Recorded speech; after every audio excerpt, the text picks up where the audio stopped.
안녕하세요, 김루저입니다. 오늘은 인터넷에서 회자되고 있는 못생긴 남녀가 겪는 20대의 삶, 제목에서부터 뭔가 어마무시하죠. 이라는 글을 읽으면서 얼마나 대단한 글이기에 근 10년이 되도록 여러 게시판에 살아 숨쉬는가에 대해 루저의 표본인 김루저의 시각으로 한번 살펴보겠습니다. 이 글은 예전부터 내려오는 글로서 정확한 출처는 알 수 없습니다. 글을 읽으면서 저의 각주를 다는 형식으로 진행하겠습니다. 이해를 돕기 위해 본문의 자막은 흰색으로, 저의 각주는 노란색으로 진행하겠습니다. 그럼 못생긴 남녀가 겪는 20대의 삶 시작하겠습니다. 못생긴 남녀들이 겪는 연애의 어려움이란 생각보다 비참하다. 아름다움을 추구하는 것이 세상의 이치라는 것을 모르는 것도 아니고 그걸 인정도 하지만 왜 하필 그 비극이 나에게 당첨되었는지가 한탄스러울 뿐이다. 돈이란 미천도 없는 처지에 추한 외모라는 안 좋은 패까지 쥐어졌으니 연애라는 게임판에서 불리한 조건이라는 것은 5살 먹은 애기도 알 법하다. 그렇죠. 이건 한 끗도 아닙니다. 망통이죠, 망통. 이길 수 있는 상대가 없습니다. 고등학교 시절이 끝나면 입시의 자유로움에서 해방되어 주로 대학 혹은 동아리, 종교, 아르바이트, 봉사단체 등 남녀 간의 호르몬의 기운이 뒤섞이고 썸씽의 공기가 감도는 어떤 단체나 그룹의 자리에서 어떤 경로로든 들어서게 된다. 학창시절 남자들만 혹은 여자들만 지내던 환경에서 새로운 환경에 노출되다 혹시 나에게도 인연이? 라는 기대감이 들뜨기도 하지만 그런 곳에서 풍기는 향내만이 아닌 실제로 맛을 보는 호사를 누릴 수 있는 특혜는 그들에게 주어지지 않는다. 못생긴 남녀들에게 돌아오는 것은 언제나 싸늘한 냉대뿐이고 맞습니다. 20살이 되면 이런저런 모임이나 환경에 노출되는데 그곳에서 난 언제나 관심 받기죠. 사실 관심 받기라는 표현도 모자랍니다. 약간 뭔가 꺼려하는 그런 게 느껴집니다. 어딜 가든 그들은 외모에 대한 차별적인 시선을 온몸으로 견뎌야 하며 잘못한 것도 없는데 비교와 개그의 소재, 비웃음의 대상이 되고 말 뿐임을 몸소 뼈저리게 깨닫는다. 그런 남녀가 뒤섞인 장소에서 이성에 대한 호기심으로 탐색전을 벌일 때 애초에 못생긴 남녀는 대상에서 배제되어 있다. 키 작고 못생긴 남녀는 자기감에 절어 주눅든다. 여자는 못생기고 키 작은 남자를 싫어하나요? 라는 스스로도 답을 알고 있는 질문을 인터넷에 올려보기도 하고 맞아 쓰바 사실 나도 알고 있어. 근데 그래도 혹시나 하는 마음에 물어보게 됩니다. 그래도 자신감 있는 남자 좋아해요 라는 뭔가 시원하게 공감 가지 않는 답글을 위안 삼으며 억지로 희망을 가져보기도 한다.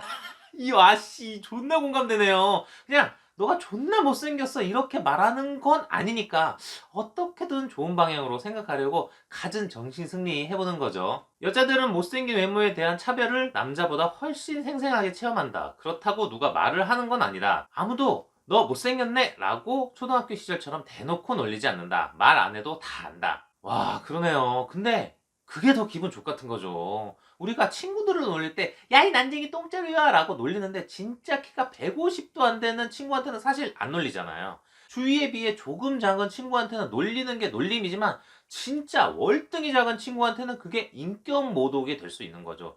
그런 의미에선 너 못생겼네? 라고 듣는 건 그나마 나은 거네요. 진짜 못생긴 애한테는 너 못생겼네? 라는 말 자체를 할 수가 없는 거죠. 왜 이런 부당한 대우가 나에게 떨어진 것인지 예쁜 얼굴인 당신의 친구도 넌 좋은 애야 라고 말은 좋게 하지만 답은 알고 있다. 당신의 친구가 더 예쁘기 때문이다. 물론 그 친구는 그렇게 말하지 않을 것이다. 그러면 어떻게 할 것인가? 나도 티내기는 싫다. 맞습니다. 나도 알고 있습니다. 못생긴 거. 근데 그걸 굳이 입 밖으로 꺼내서 공론화 시키고 싶지 않은 거죠. 대신 자기 자존심을 유지하기 위해 노력하는 방식을 택한다. 온갖 화장품을 찍어 바르고 피부과에 다니고 성형외과에 다니며 다이어트에 좋은 상품을 알아보고 예쁜 옷을 사 입어보고 헤어스타일을 바꿔보며 별 지랄을 다 하는데 에너지를 소진하고 만다. 그렇긴 하죠. 에너지 뭐 소진해 보죠.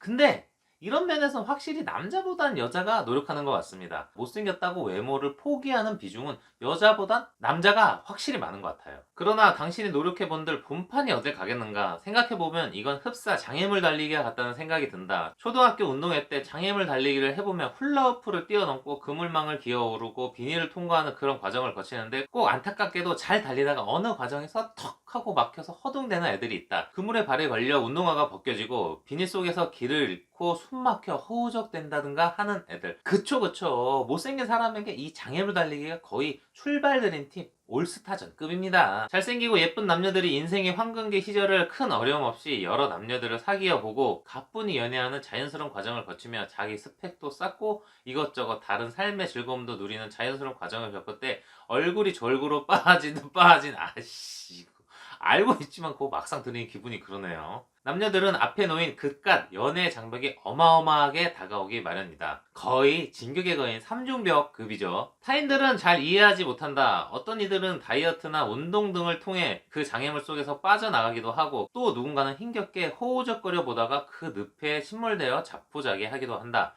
이런 것들이 꼭 실제 장애물 달리기와 같다고는 할 수 없다. 연애를 하지 않고도 삶의 과정을 거쳐갈 수 있기 때문이다. 또 못생겨도 어떤 계기나 인연에 의해 연애를 덜어 하기도 한다. 맞습니다. 어찌어찌 하기도 합니다.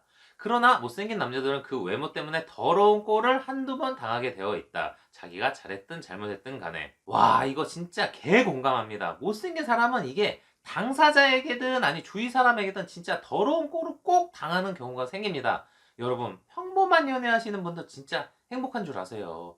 못생긴 남녀는 그 평범함도 진짜 꽤 큰 난관입니다. 온 세상이 자신의 외모를 경멸해 놓고 그로 인해 생존을 위해 경계심과 피해의식을 갖추게 되었을 때 그들에게 돌아오는 것은 역시 생긴 대로 논다니까. 예쁜 애들이 더 착함, 못생긴 애들은 삐뚤어져 있음.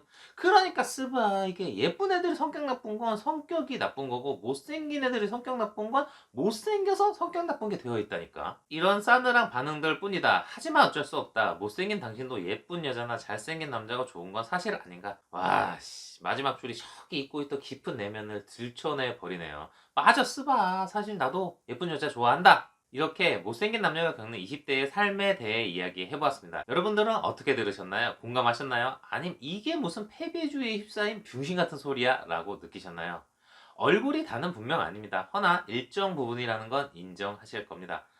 글을 읽으면서 참 마음이 씁쓸하네요. 확실히 저는 루저가 맞는 것 같습니다. 정말 너무너무 공감됩니다.